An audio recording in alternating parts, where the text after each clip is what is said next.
Subscribe করুন PM news 365 আর দাবিয়ে দিন পাশের বেল আইকনটি। দেখতে থাকুন বাংলার খবর। জন্য আহ্বান করছি, এই এনআরসি ও ক্যাপের বিরুদ্ধে সমস্ত মানুষ এক হও। এই এনআরসি ক্যাপের বিরুদ্ধে সমস্ত মানুষ এক হও। এই রাজ্যে ডিটেনশন ক্যাম্পের জন্য জমি দেওয়া হলো কেন? রাজ্য সরকার তুমি জবাব দাও। এই রাজ্যে ডিটেনশন ক্যাম্পের জন্য জমি দেওয়া হলো কেন? রাজ্য সরকার তুমি জবাব দাও। এই এনপিআর এ সই করা হলো কেন? রাজ্য সরকার তুমি জবাব দাও। তোমায় দিতে হবে। এনপিআর এ সই করা হলো কেন? রাজ্য সরকার তুমি জবাব দাও। এনআরসি ও ক্যাপের বিরুদ্ধে থেকে মানছি না, মানবো না। আজকের পদযাত্রায় দলে দলে যোগ দিন। আজকের পদযাত্রায় দলে দলে যোগ দিন। এনআরসি ক্যাপ মানছি না, মানবো না। ব্রিজ খোলা দিক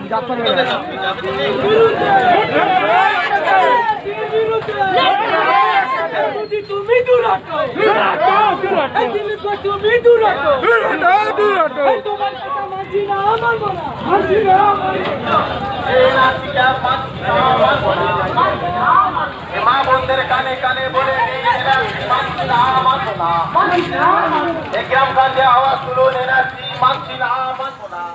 আজ দক্ষিণ 24 পরগনার ভাঙড়ের চালতাবেড়িয়া গ্রামে বামফ্রন্টের পক্ষ থেকে একটা কর্মসূচি শুরু করা হয়, যেটা এনআরসি ও সিএবির বিরুদ্ধে। কেন্দ্রশাসিত সরকার যে সিএবি ও এনআরসি বিল পাস করেছে আজ গোটা দেশ তার সোচ্চার হচ্ছে তার প্রতিবাদ করার জন্য।